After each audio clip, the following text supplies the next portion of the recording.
Have you ever felt that ache in your chest? That feeling of being utterly alone, like you're just a ghost drifting through a world full of people who are connected, happy, and living their lives. I know that feeling. I know it all too well. For a long time, that was my reality.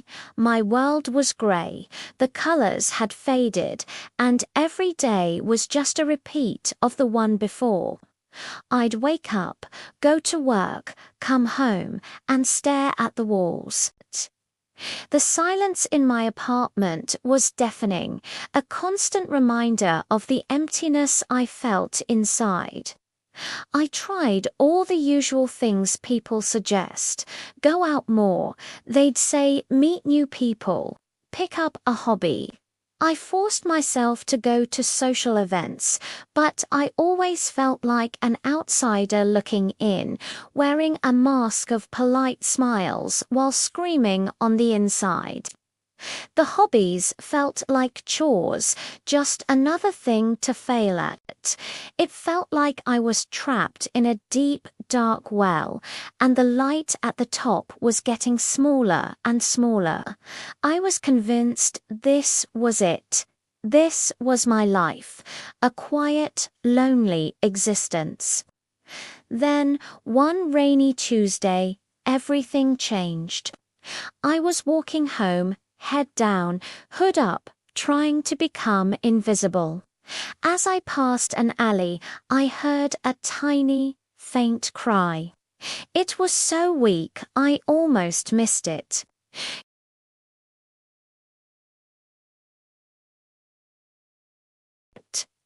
There, huddled in a soggy cardboard box, was a tiny scrap of a kitten. It was just a little ball of wet black fur, shivering and looking up at me with these huge green eyes. It was the most pathetic and yet the most beautiful thing I had ever seen. I'm not a cat person, or at least I never thought I was. I'd never had a pet, but it seemed like too much responsibility, too much of a commitment. But looking at this tiny, helpless creature, something inside me just broke. I couldn't just leave him there to face the cold and rain alone. It felt too familiar. So, against all my better judgment, I scooped him in, tucked him inside my jacket, and brought him home. The first few hours were chaos. He was scared. I was clueless. I ran to the store and bought everything the internet told me a kitten needed: food, a litter box, a tiny bed. He hid under my sofa, refusing to come out. I sat on the floor a few feet away and just talked to him.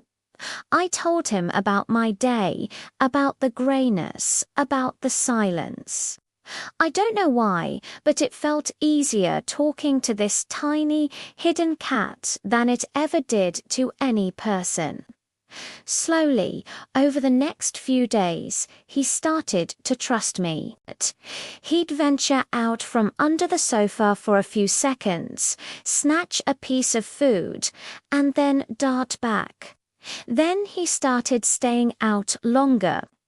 One evening, as I was sitting on the floor reading a book, I felt a tiny weight on my leg. I looked down, and there he was, curled up and purring. The sound was like a tiny engine, a vibration of life that filled the silent apartment. In that moment, I felt a crack in the grey wall I had built around my heart. I named him Gateau. I know, not very creative. It just means cat in Spanish. But it felt right. He wasn't just *A**cat. He was *the *cat. He was Gateau. My life started to change in small, almost imperceptible ways. I had a reason to get up in the morning. Gateau would be there, meowing for his breakfast. My silent apartment was no longer silent. It was filled with the sound of his purrs, the jingle of his toy bell, the soft thud of him jumping off the furniture. He didn't demand anything from me other than food and a warm lap. He didn't judge me when I had bad days. In fact, on the days when the sadness was heaviest, he seemed to know. He would climb onto my chest, curl up right over my heart, and just purr. It was like he was trying to vibrate the sadness away.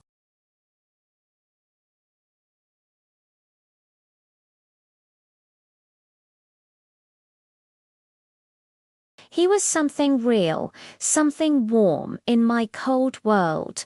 I started taking pictures of him, hundreds of them, Gateau sleeping in a sunbeam.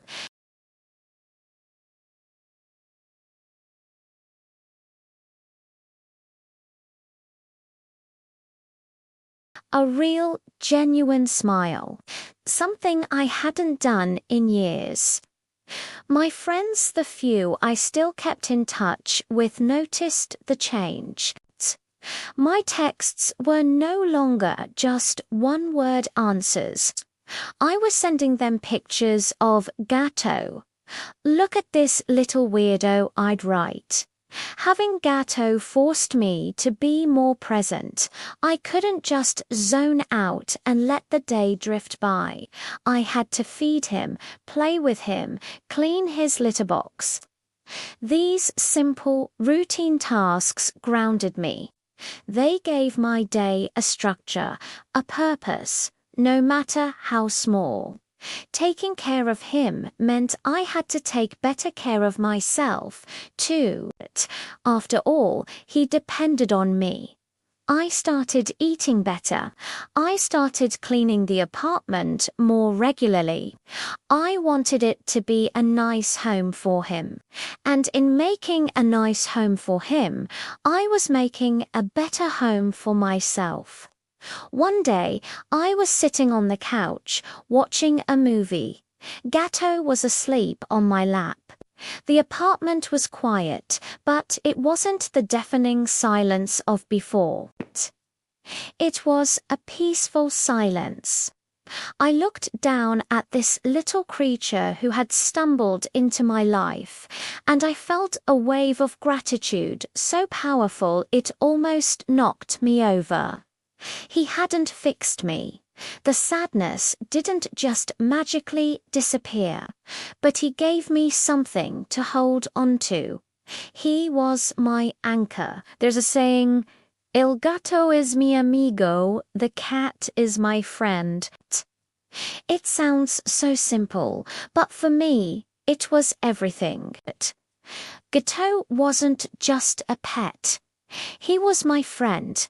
My confidant, my little shadow who followed me from room to room. He taught me about unconditional love. He showed me that it was possible to form a connection, even when I felt completely disconnected from the world. He reminded me that life, even in its simplest forms, is precious. Watching him chase a dust bunny with such ferocious joy taught me to find happiness in the small things.